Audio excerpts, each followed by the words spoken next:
우리 그러면 같이 우리에게 주신 하나님의 말씀 보도록 하겠습니다. 오늘 우리에게 주신 하나님의 말씀은 누가복음 2장 우리 25절에서 28절입니다. 누가복음 2장 25절에서 28절 말씀. 우리 다 함께 차셔서 함께 하나님의 말씀 한 목소리로 공독해 올리도록 하겠습니다. 우리 함께 공독하도록 하시겠습니다. 예루살렘에 시므온이라는 사람이 있으니 이 사람은 의롭고 경건하여 이스라엘 위로를 기다리는 자라. 성령이 그 위에 계시도다. 그가 주의 그리스도를 보기 전에는 죽지 아니하리라 하는 성령의 지시를 받았더니 성령의 감동으로 성전에 들어가매 마침 부모가 율법의 관례대로 행하고자 하여 그 아기 예수를 데리고 오는지라. 시므온이 아기를 안고 하나님을 찬송하여 이르되 아멘.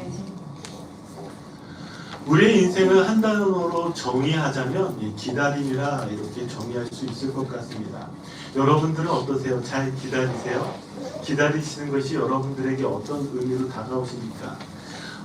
금요일이죠. 블랙 프라이데이가 동네에 이제 커피숍을 갔는데 그 커피숍 옆에 저도 모르는 이름 모를 한 가게가 있는데 거기에 정말 많은 사람들이 이렇게 줄 서 있는 것을 보았습니다. 그것을 보면서 내심 그런 생각을 했어요. 참 어떻게 저렇게 줄을 설 수 있을까? 저는 기다리는 걸 잘 못해서 아무리 맛집이어도 줄 서서 먹는 거 싫어하고요. 아무리 좋은 것을 사더라도 줄 서서 사는 것을 싫어합니다. 마치 줄 서는 것이 벌 받는 것 같고 그런 느낌이잖아요. 그래서 그 사람들은 가만히 보는데 아니나 다를까 줄 서서 기다리는 표정들이 별로 좋지가 않은 것 같아요. 그런데 커피를 사고 나오는데 거기에서 무언가를 사서 나온 사람의 제가 표정을 봤습니다. 그 가게는 이제 스니커즈예요. 그러니까 젊은 친구들이 거기에서 좋은 운동화를 아마 좀 싼 값에 파는 것 같아요. 그거를 사가지고 나오는 모습인데 얼굴이 너무 행복해 보이는 거예요. 너무 행복해 보이는 거예요. 그런 걸 보면서 도대체 기다림이란 무엇일까 그런 생각을 했습니다. 헨리 나우리의 기다림에 대해서 이렇게 정의를 내렸었거든요. 자, 뭐라고 정의를 내렸냐면 이렇게 정의를 내렸습니다. 우리가 누군가 사랑하는 사람을 기다린다는 것은 기다림 자체가 축복이다. 왜냐하면 기다리는 동안에 그 사람을 생각하면서 그 사람으로 가슴이 꽉 차기 때문이다. 여러분 동의하세요? 와닿으세요? 너무 오래전 이야기라 이 감정이 사라진 지 오래인지라 여러분 잘 와닿지 않으세요? 제가 그 줄 서 있는 사람들을 보면서 그런 생각을 한 거예요. 저는 도저히 그 신발을 사기 위해서 줄 설 수 없지만 그 사람들은 그 신발이 자기 사랑이고요. 너무 사랑하니까 줄 서서 기다릴 수 있는 것이죠. 맛집에서 줄 서서 기다려서 그 맛있는 음식을 먹을 수 있는 것도요. 그걸 너무나 사랑하기 때문에 줄 서서 기다릴 수 있는 것이죠. 기다린다라는 것은요. 무엇이 중요하냐면 내가 그 사람을 사랑할 때, 내가 어떤 것을 사랑할 때 그것을 기다릴 수가 있고 그 기다리는 것은 더 이상 벌이 아니라 여기에 나와 있는 것처럼 축복이 될 수 있습니다. 왜 그럴까요? 그 사람으로 가슴이 꽉 차기 때문이다. 사랑하는 것으로 가슴이 채워지는 시간이 바로 기다림이라 할 수 있을 것이에요. 자, 성도란 누구일까요? 성도는요, 주님을 기다리는 사람들입니다. 주님이 아직 오시지 않았기 때문에 우리가 이 기다리는 것이 마치 벌을 서는 것과 같고 때로는 힘들고 어렵게도 느껴지지만 아니요, 주님을 기다리는 그 시간은요, 우리에게 무엇으로 채워지는 시간이냐면 주님으로 채워지는 시간이에요. 주님으로. 여러분들의 가슴이 주님으로 채워지는 시간이 되시기를 주님의 이름으로 축복합니다. 제가 왜 기다림으로 시작하고 있냐면 오늘 본문에 누가 등장하냐면 제사장 시므온과 그리고 여선지자 안나가 등장을 합니다. 두 사람 다 오랫동안 주님을 기다린 사람들이에요. 기다린 사람들. 그러고 보니까 1장에도 누가 등장을 하죠? 제사장 사가랴와 마리아가 등장을 합니다. 이 사람들도 다 누구를 기다렸던 사람들이죠? 주님을 기다렸던 사람들입니다. 지금 누가는 성령의 감동이 되어져서 이 누가복음을 기록을 하면서 누가복음 1장과 2장을 통하여서 우리에게 지금 무엇을 이야기하고 있냐면 예수 그리스도를 기다리는 사람들, 그 기다림에 대한 이야기를 하는 것입니다. 왜 그럴까요? 누가도 기다리는 사람이기 때문입니다. 또 왜 이것을 적고 있을까요? 모든 성도가 예수 그리스도를 기다리는 사람들이기 때문입니다. 그래서 이 기다림에 대해서 우리가 함께 살펴보았으면 좋겠습니다. 제가 이 말씀을 묵상을 하는데 제 마음 가운데 어떤 것들이 떠올랐냐면, 지금 이 제사장 시므온과 안나가 저는 마치 기다리는 것이 벌 서는 것처럼 생각을 했었거든요. 그런데 금요일날 그 사람의 표정을 보고, 행복해하는 표정을 보고, 아, 이게 벌 서는 것이 아니라 여기에 하나님이 주시는 마음이 있겠다라는 생각을 했습니다. 그래서 다시 묵상하기 시작한 거예요. 그런데 묵상 가운데 하나님이 저에게 주셨던 마음이 무엇이냐면, 우리가 주님을 기다리는 것보다 주님께서 우리를 먼저 기다리셨다는 사실입니다. 내가 하나님을 기다리는 것보다 하나님이 나를 먼저 기다리고 계시다는 것입니다. 여러분, 이 말씀에 아멘 하실 수 있습니까? 구속사적 관점에서 보면은요, 내가 하나님을 기다리는 것이 아니라 하나님이 나를 기다리셨어요. 한번 말씀 볼게요. 창세기 3장 9절입니다. 우리 같이 한번 읽어보겠습니다. 여호와 하나님이 아담을 부르시며 그에게 이르시되 내가 어디에 있느냐. 아멘. 자, 지금 아담이 죄를 범한 이후에 어떻게 하고 있어요? 하나님을 피해 숨어 있습니다. 자, 그런 아담을 향해서 누가 찾아오셨죠? 하나님이 찾아온 거예요. 여러분 기억하세요? 지금 이 그림의 장면을 보시면 하나님은 아니에요. 아직 좀 남았습니다. 하나님은 지금 아담을 기다리고 계신 거예요. 하나님 앞에 오기를요. 그런데 죄범한 인간은 어떻게 할까요? 하나님을 피해서 숨기 마련입니다. 이게 바로 우리들의 모습이라는 거예요. 하나님은 우리 인간이 죄를 범한 처음 그 시간서부터 지금까지 끊임없이 우리를 향해서 너가 어디 있느냐? 하나님 그렇게 부르짖으며 우리를 향해서 기다리고 있다는 것이죠. 제 이 말씀 묵상했을 때 제 안에 떠올랐던 그림이 어떤 그림이냐면, 바로 방금 실수로 보았던 렘브란트의 돌아온 탕자라는 그림입니다. 여러분, 이 그림을 아시나요? 이 렘브란트라는 이 화가는요, 이 그림을 그렸을 때 어떤 일이 있었냐면 이런 일이 있었습니다. 모든 재산을 무엇이 파산 선고를 할 수밖에 없었고, 사랑하는 아내와 자녀들을 먼저 잃을 수밖에 없었습니다. 그러니까 그의 노년이 가장 힘들 때 그는 이 그림을 그렸던 것이죠. 자, 이 그림을 그리면서 자신의 심정을 여기에 담아서 그리기 시작한 것입니다. 잘 보이시지 않겠지만 저기에 안겨있는 저 사람이 바로 탕자입니다. 탕자의 머리가 다 벗겨져 버렸고, 그리고 신발이 다 벗겨져 버렸죠. 그가 얼마나 처참한 상황인지를 그는 그리고 있어요. 자, 그런데 그는 이 그림을 그리면서 저 탕자가 누구라고 생각했을까요? 자기 자신이라고 생각했을 거예요. 그러면서 그가 만났던 것이 누구냐면 자기를 기다려주신 그 아버지였어요. 그 아버지. 자, 그 아버지의 모습을 보시면은요, 여기에 여러 가지의 해석들이 있는데, 여기 눈을 그가 선명하게 그리고 있지 않습니다. 선명하게 그리고 있지 않은 이유를 두 가지로 설명을 하고 있는데, 하나는 무엇이냐면 아들을 기다리다가 눈이 멀어버린 그 아버지의 모습을 이야기하기도 하고요, 혹은 눈을 선명하게 그리지 않으면서 더 이상 아들의 죄를 바라보지 않겠다라는, 내가 너를 더 이상 판단하지 않겠다라는 그 아버지의 모습을 상징하기도 합니다. 그리고 여기 손을 보시면 손의 모습이 각기 조금 두께가 다른데요, 저 오른손은 아버지의 손, 왼손은 어머니의 손을 이야기를 합니다. 그러니까 부모의 사랑으로 이 아들을 꽉 안아주는 것을 의미하고 있죠. 그러면서 그가 무엇을 나타내고 있냐면, 지금 전체가 어둡지만 지금 아버지와 아들의 장면을 환하게 비춰주고 있지 않습니까? 그 아들이 아버지에게로 돌아왔을 때 그를 아무 말 없이 안아줬을 때 환하게 회복되어지는 모습을 렘브란트는 그리고 있는 것이죠. 렘브란트는 여기에서 무엇을 이야기하고 싶었냐면, 하나님은 끝까지 기다리시고 돌아오며 품으시는 아버지시다, 이거를 이야기하고 싶은 거예요.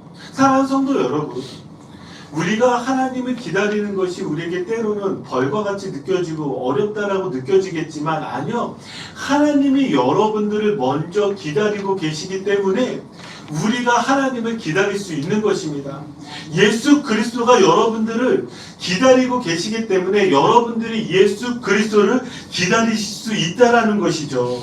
자, 그래서 이사야 선지자는요, 애타는 마음을 이렇게 선포합니다. 이사야 30장 18절입니다. 우리 같이 읽겠습니다. 그러나 여호와께서 기다리시나니 이는 너희에게 은혜를 베풀려 하시며 일어나시리니 이는 너희를 궁일히 여기려 하심이라. 대저 여호와는 정의의 하나님이심이라. 그들을 기다리는 자마다 복이 있도다. 아멘. 여기 뭐라고요? 여호와께서 기다리신대요. 여호와께서. 그런데 이 말씀이 선포되어질 때는 어떤 말씀입니까? 심판받아 마땅한 백성을 향해서 하나님께서 이사야를 통해서 선포하시는 거예요. 심판받아야 돼요. 예, 심판받아야 되는데, 그런데 하나님께서 뭐라고 다시 선포하시냐면 내가 너희를 기다리신다는 거예요. 그리고 하나님은 그 기다림에 대한 응답으로 이 말씀을 주셨죠. 갈라디아서 4장 4절입니다. 우리 같이 읽을까요? 때가 참에 하나님이 그 아들을 보내사 여자에게서 나게 하시고 율법 아래 나게 하신 것은, 하나님은 언제까지 기다리셨을까요? 때가 참에 하나님의 시간이 찰 때까지 기다리셨다는 것이죠. 하나님은 늘 우리를 향해서 이렇게 기다리십니다. 하나님의 시간이 차기까지. 여러분들이 예수 그리스도를 만나고 예수 그리스도를 통해서 여러분들의 삶이 온전히 변하기까지 하나님은 끊임없이 여러분들 향해서 기다리고 계시다라는 것입니다. 여러분 이것을 아신다면 여러분들도 예수 그리스도를 기다리시지 않겠습니까? 여러분들이 그런 심정으로 다시 오늘 말씀 앞에 나아갔으면 좋겠습니다. 자, 오늘 두 사람이 등장을 한다고 하였죠. 한 사람이 시몬 제사장이고요. 한 사람이 안나 여선지자입니다. 한번 시몬서부터 한번 보도록 하겠습니다. 자, 25절입니다. 우리 같이 한번 읽어보겠습니다. 예루살렘에 시몬이라 하는 사람이 있으니 이 사람은 의롭고 경건하여 이스라엘의 위로를 기다리는 자라. 성령이 그 위에 계시더라. 아멘. 자, 지금 이 시몬의 기다림에 대해서 성경은 이야기를 하고 있는데 세 가지의 모습을 가지고 이야기를 하고 있습니다. 첫 번째는 무엇이냐면 이스라엘의 위로를 기다린다라는 표현입니다. 여기 기다린다라는 것은 어떤 의미냐면 두 팔을 벌리고 환영하면서 기다린다라는 거예요. 두 팔을 벌리고 환영하면서 기다린다.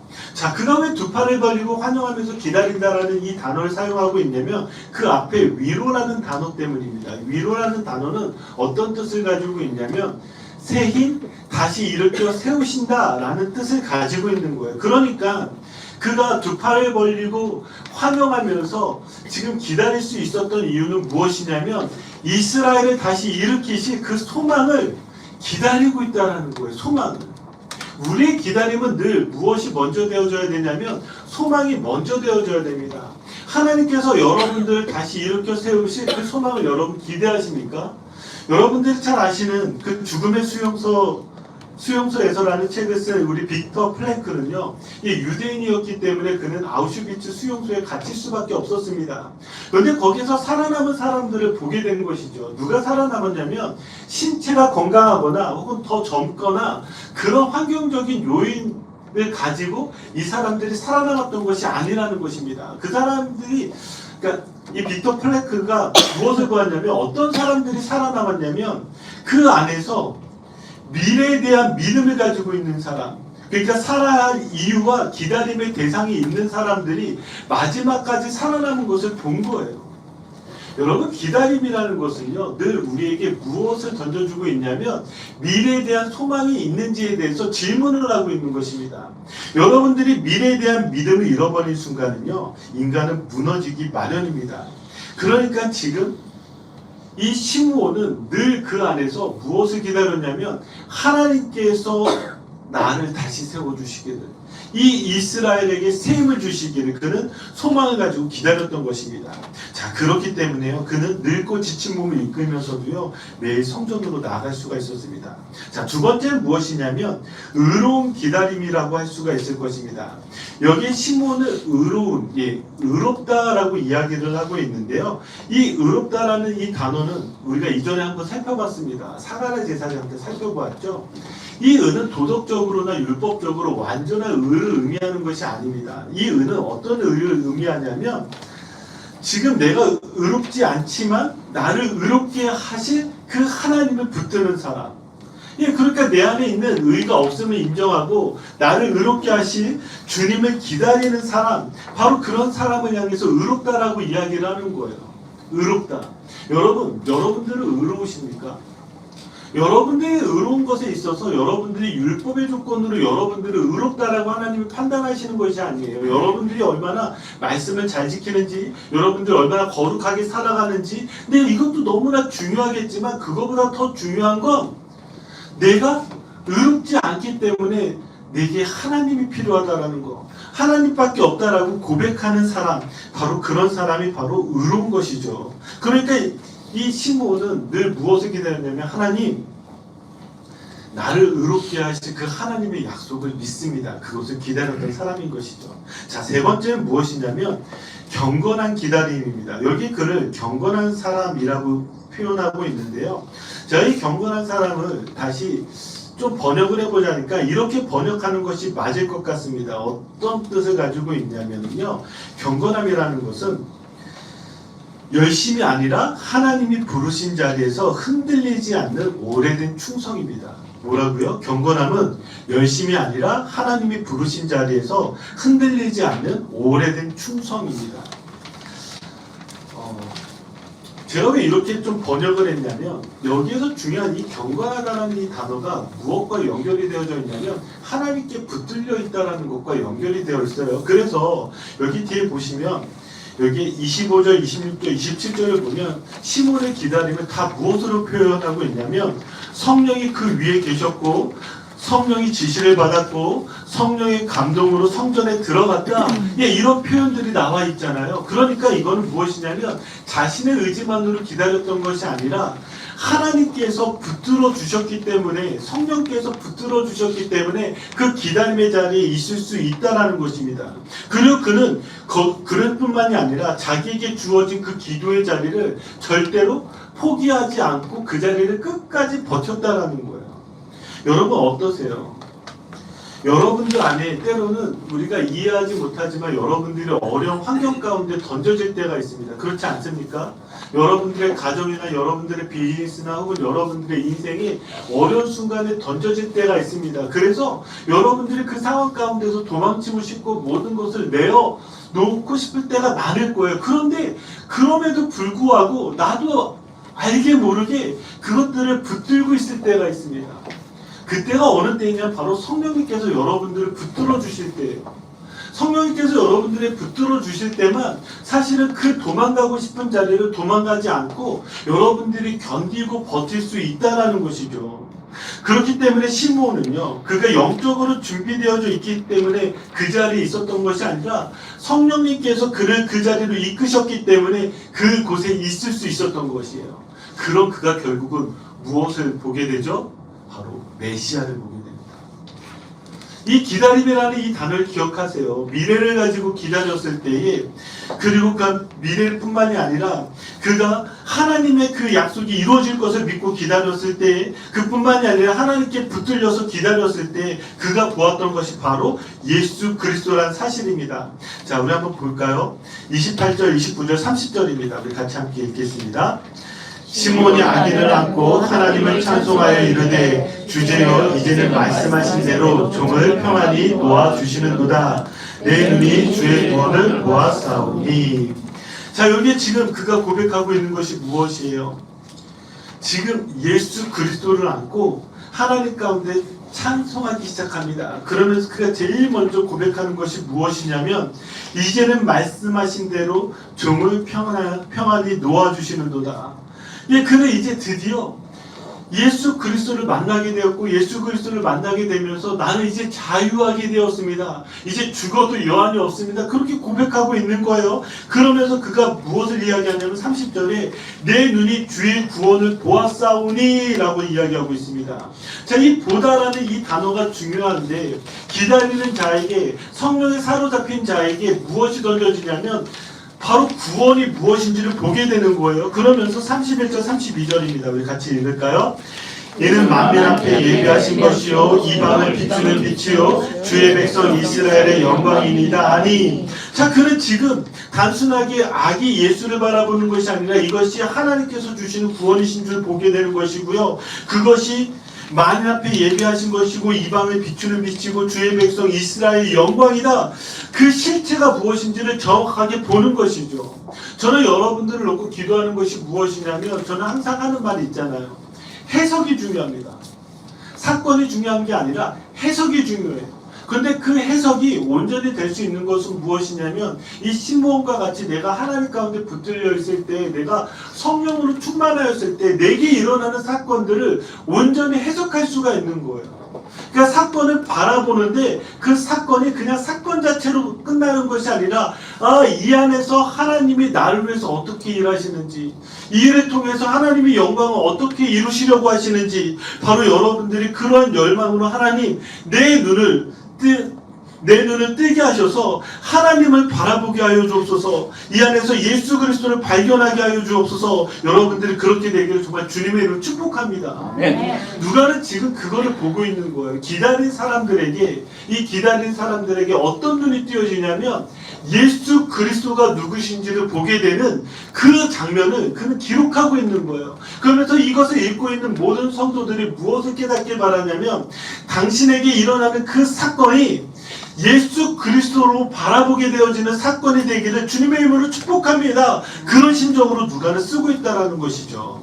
자, 이제 넘어서 이제 안나를 한번 보았으면 좋겠습니다. 안나입니다. 자, 우리 한번 36절, 우리 37절 말씀입니다. 우리 같이 읽겠습니다.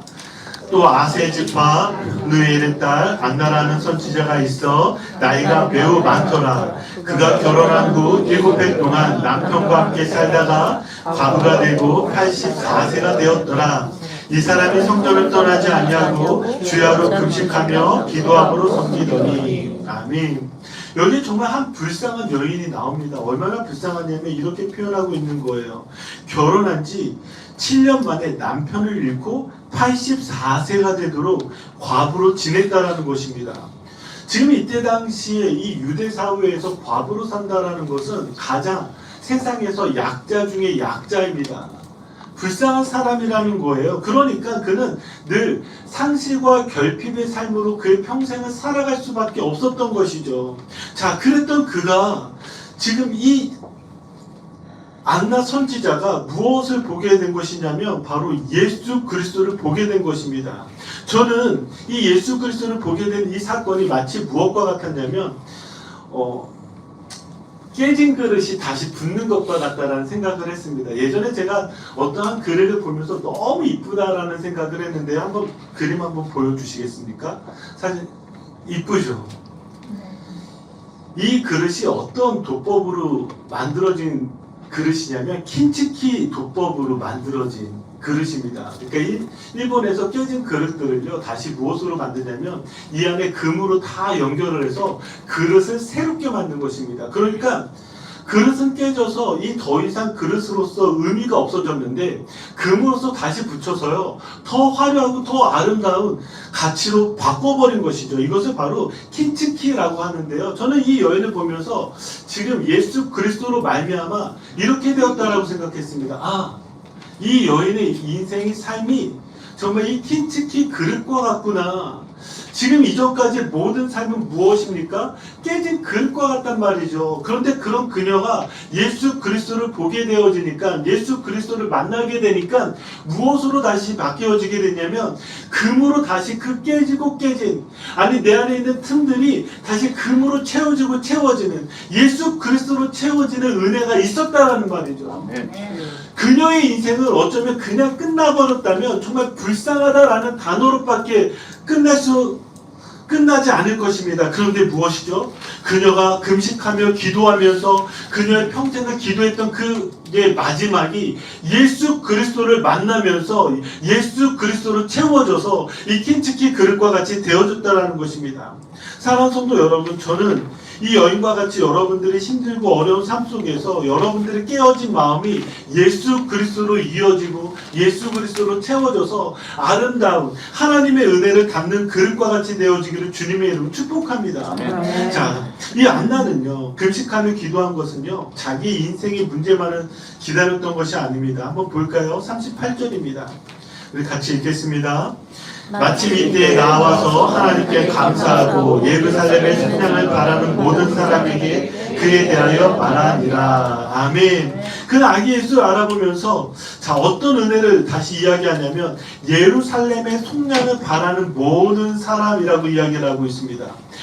예루살렘의 속량, 이것은요 시편 130편 7절 8절에 나와 있는 말씀과 같죠. 제가 읽어드릴게요. 이스라엘아 여호와를 바랄지어다. 여호와께서는 인자하심과 풍성한 속량이 있음이라. 그가 이스라엘을 그의 모든 죄악에서 속량하시리로다. 아멘. 이 속량이라는 단어는 어떤 단어예요? 노예의 죄값을 치르고 무엇이 그 노예를 사주는 것입니다. 그러니까 노예를 자유케 해주는 거예요. 그러니까 지금 이스라엘 속량이 무엇입니까? 이스라엘을 구속하고 있던 그 모든 것들로부터 예수 그리스도가 자유케 해주시는구나. 그거를 바라보게 되어졌다는 것이죠. 자, 이제 말씀을 마무리 지려고 합니다. 사랑하는 성도 여러분, 여러분들은 잘 기다리십니까? 기다리는 것은 우리에게 너무나 어려운 일입니다. 하지만 기다리는 것이 축복이 될 수 있습니다. 왜냐하면 예수 그리스도로 채워지는 시간이라면 그것들이 축복이 되어질 수 있다는 것이죠. 그 여러분들의 기다림을 한번 다시 여러분들 안에 정의를 좀 바꾸셨으면 좋겠습니다. 나를 먼저 기다리신 그 주님으로 인해서 우리는 어떻게 되어질 수 있습니까? 시므온과 안나와 같이 예수 그리스도를 기다릴 수가 있습니다. 그러면 여러분 이렇게 기도하시기 바랍니다. 주님께서 저를 붙들어 주셔야 제가 기다릴 수 있습니다. 주님께서 깨어진 내 인생의 틈을 채워주셔야 제가 기다릴 수 있습니다. 제 기다림의 시간들이 고통, 저주, 그리고 형벌이 아니라 주님으로 충만하여지는 그런 축복의 시간이 되게 하여 주시옵소서. 내 눈을 들어서 주님의 구원을 보게 하여 주옵소서. 여러분 그렇게 함께 고백할 수 있는 저와 여러분들이 되기를 주님의 이름으로 축복합니다. 같이 기도할까요?